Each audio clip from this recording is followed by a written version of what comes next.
Hello दोस्तों, स्वागत आप सभी के ATS क्लासेस में।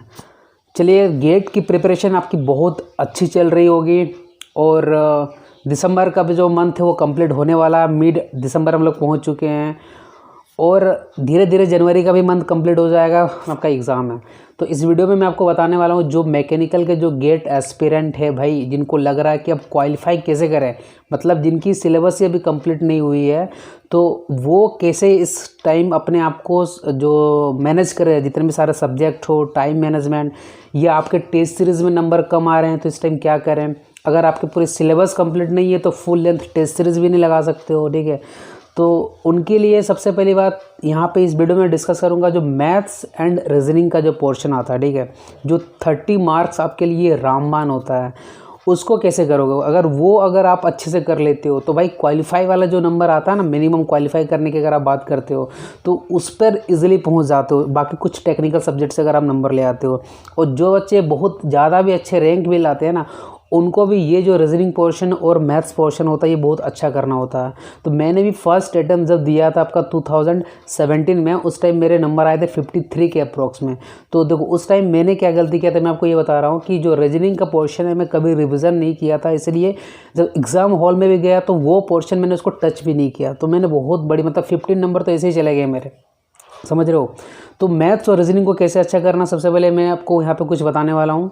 पर्सनल एक्सपीरियंस है, आप इसको फॉलो करोगे भाई, डेफिनेटली आपका इस पोर्शन में अच्छा हो जाएगा। देखो मैथ्स में हमें पता है कि बहुत सारे टॉपिक्स होते हैं। फॉर एग्जांपल मैट्रिसेस, डिटर्मिनेंट, उसके बाद वेक्टर पढ़ते हो, ठीक है, प्रोबेबिलिटीज़, इस तरह बहुत सारे टॉपिक्स होते हैं। अब करना क्या होता है, डिफरेंशियल इक्वेशंस होते हैं। तो आपको पता होगा कि मैथ्स की एक बुकलेट आती है, हो सकता है किसी भी कोचिंग इंस्टीट्यूट का अगर आपके पास वो बुकलेट होगा तो बहुत अच्छी बात है। फ़ायदा इससे ये होगा कि जो इंजीनियरिंग मैथमेटिक्स होता है वो जितने भी सारे गेट के एस्पिरेंट्स के डिफरेंट ब्रांच होते हैं वो सब में आती है इंजीनियरिंग मैथमेटिक्स। तो अगर आप मैट्रिसेस का क्वेश्चन लगा रहे हो तो मैकेनिकल इंजीनियरिंग में मान लो सपोज वन किसी कंसेप्ट का आया होगा, सिविल में किसी दूसरे कंसेप्ट की तरह से उसका पूछा गया होगा, मतलब मैट्रिसेस के वेराइटीज़ क्वेश्चन आपको अलग अलग ब्रांच से कलेक्ट करोगे तो आपको मिल जाएगा। तो वो एक ही बुक में मिलेगा आपको।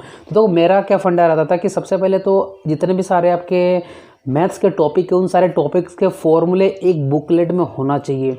क्योंकि देखो मैट्रिसेस की अगर एग्जांपल लोगे तो उसमें भी कितने सारे आपके फॉर्मूले, छोटे छोटे फॉर्मूले बन जाते हैं, उससे ऑब्जेक्टिव क्वेश्चंस आते हैं, 2 नंबर के जो क्वेश्चंस होते हैं वो भी बनते हैं। तो डेली बेसिस पे अगर वो थ्योरी पोर्शन अगर रिवीजन जब तक नहीं करोगे तो वो कॉन्फिडेंस आपको नहीं आएगा जब एग्जाम हॉल में जाओगे, क्योंकि वहाँ पर टाइम कम रहता है और क्वेश्चन आपको जल्दी सॉल्व करना रहता है। तो मेरा ये रहता था कि भाई मैंने एक उसको डायरी में सारे जितने भी सारे टॉपिक वाइज फॉर्मूले जो अपने क्लास नोट्स में पढ़ा था उसको मैंने फॉर्मूले को नोट कर लिया था।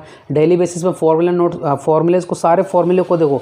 आप सपोज मैं आज क्या कर रहा हूँ, आज मुझे मैट्रिसेस लगाना है, ठीक है, तो मैट्रिसेस की बुकलेट में पहले नहीं खोलूँगा। सबसे पहले जो क्या करूँगा, मैट्रिसेस के जितने भी सारे फॉर्मूलेज है लिख के उसको रिविजन कर लूँगा, ठीक है। उसके बाद मैट्रिसेस के जितने भी सारे क्वेश्चन आए होंगे प्रीवियस ईयर में, चाहे सिविल ब्रांच से, मैकेनिकल से, इलेक्ट्रिकल से, कंप्यूटर साइंस से, उन सारे क्वेश्चन को लगा लूँगा। और उसमें से जो मुझे इंपॉर्टेंट क्वेश्चन रहेगा उसी को सिर्फ टिक मार्क करके रखना है, फिर उसको मुझे नेक्स्ट अटेम्प्ट पे लगाना। इसी तरह आज मैंने मैट्रिसेस लगाया तो कल क्या करूँगा, डिफरेंशियल इक्वेशन लगाऊंगा। नेक्स्ट डे क्या करना वाला हूँ, वेक्टर करने वाला हूँ। इसी तरह से 10 दिन या 12 दिन में आपका जो सारे टॉपिक से रिपीट होते चले जाएंगे और इसमें ज़्यादा से ज़्यादा टाइम आपका 1.5 से 2 घंटा या 1 से 1.5 घंटा होने वाला है। तो आपको ये भी तो समझ में आ रहा है कि 3 से 4 नंबर का क्वेश्चन जो होता है आपका डेली, भाई मैथ्स में आपका प्रिपरेशन भी हो रहा है तो 1 से 1.5 घंटा आप इजीली दे सकते हो।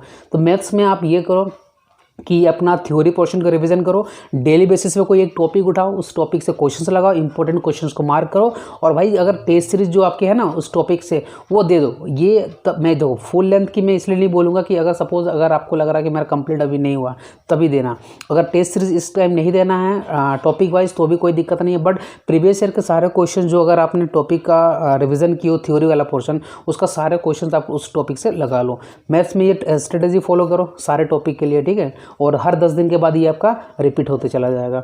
बात करेंगे रीजनिंग एंड एप्टीट्यूड के लिए। रीजनिंग एंड एप्टीट्यूड क्या होता है, ये तो अपने आप का देखो, ये आपका माइंडसेट जो रहता है इसका, मतलब एट ए गिवन टाइम, कम टाइम पे कैसे क्वेश्चंस को सॉल्व करना है, ये तभी आता है जब आप ज़्यादा से ज़्यादा क्वेश्चंस को रिवीजन मतलब घर पे सॉल्व करते हो। तो देखो आप क्या करो, कोई भी टेस्ट सीरीज जो परचेज की हो ना, उसमें टॉपिक वाइज बहुत सारे टेस्ट सीरीज जो होंगे ना, क्वेश्चन होंगे उस टेस्ट सीरीज में। मेरा सजेशन ये रहेगा, आप SSC CHSL वगैरह का जो SSC CPO के जो एग्ज़ाम्स होते हैं ना, उनके जो प्रीवियस ईयर के क्वेश्चंस होते हैं मैथमेटिक्स के या रीजनिंग के, वो क्या करो प्रीवियस ईयर के क्वेश्चंस अगर आप टेक्स्ट बुक यूज़ करते हो, बहुत अच्छी बात है, देखना एसएससी सीपीओ, एसएससी सीएचएसएल के उसमें प्रीवियस ईयर के क्वेश्चंस रहते हैं। सिर्फ मैथ्स वाला पोर्शन और रीजनिंग वाला पोर्शन जो मैथ्स के जो आते हैं ना, रीजनिंग और मैथ्स के वो पोर्शन वहाँ से मैथ्स मतलब क्या एप्टीट्यूड मैथ्स की बात कर रहा हूँ, वो पोर्शन वहाँ से उसको रिवाइज कर लो। प्रीवियस ईयर वाले क्वेश्चन रिवाइज करोगे ना, वो सेम क्वेश्चन जो होता है गेट में भी पूछा जाता है।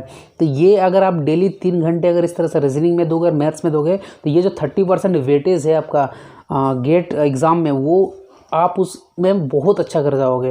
तो भाई मैं भी यही करता था कि भाई प्रीवियस ईयर के जो क्वेश्चंस होते थे सीपीओ के, सीएचएसएल के, वो लगाता था। उससे मेरे धीरे धीरे कंसेप्ट जो है बहुत ज़्यादा क्लियर होते चला गया, क्योंकि गेट में तो कंसेप्चुअल क्वेश्चंस आते हैं, चाहे आप इंजीनियरिंग मैथमेटिक्स की बात करो, चाहे रीजनिंग एंड एप्टीट्यूड की बात करो।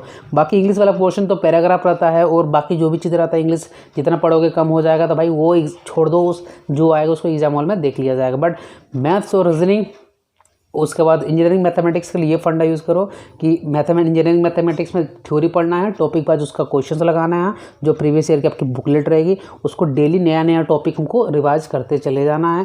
इंजीनियरिंग मैथमेटिक्स के लिए जो आपका एप्टीट्यूड मैथ्स रहेगा और रीजनिंग रहेगा, उसके लिए हमको प्रीवियस ईयर क्वेश्चन अब SSC CPO, SSC CHSL text book series, अगर टेक्स्ट बुक की अगर आपके पास टेस्ट सीरीज है तो आप उसको प्रीफर करो। तो इस तरीके से आप 30% जो नंबर होगा आप इससे यहाँ पर कवर कर लो। बाकी का जो आपका टेक्निकल पोर्शन जो रहता है भाई, टेक्निकल का आपको पता है कि गेट के क्वेश्चंस न्यूमेरिकल ज़्यादा रहते हैं, तो न्यूमेरिकल के लिए पहले आप थ्योरी अच्छे से अपना रिवाइज करो, फॉर्मूलेज लिख लिख के प्रैक्टिस करो, डेली बेसिस पे आपका जो शॉर्ट नोट्स है उसको रिवीजन करो, ठीक है। और प्रीवियस ईयर के क्वेश्चंस दम भर के लगाओ, जितने क्वेश्चन हो सके लगाओ। और अगर आपको लगता है कि आप फुल टेस्ट के लिए एलिजिबल हो गए, सारा सब्जेक्ट आपको लगता है मतलब क्लियर हो गया है, तभी जाकर फुल टेस्ट सीरीज लगाओ। और टेस्ट सीरीज में अगर नंबर कम आ रहा है तो टेंशन नहीं लेना है। टेस्ट सीरीज का जो रैंक होता है वो आपका फाइनल रैंक नहीं होता, वो आपको डिसाइड करता है कि भाई आपकी वीकनेस पॉइंट कहाँ है, वीकनेस पॉइंट को उठाओ, उसको क्या करना है, उसको क्लियर करना है।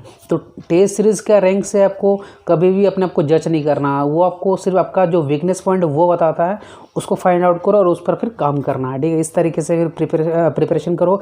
1 महीना तो बचा ही है भैया, ठीक है। बढ़िया से टेक्निकल सब्जेक्ट की थ्योरी और प्रीवियस ईयर क्वेश्चन जितना हो सके उतना लगाओ।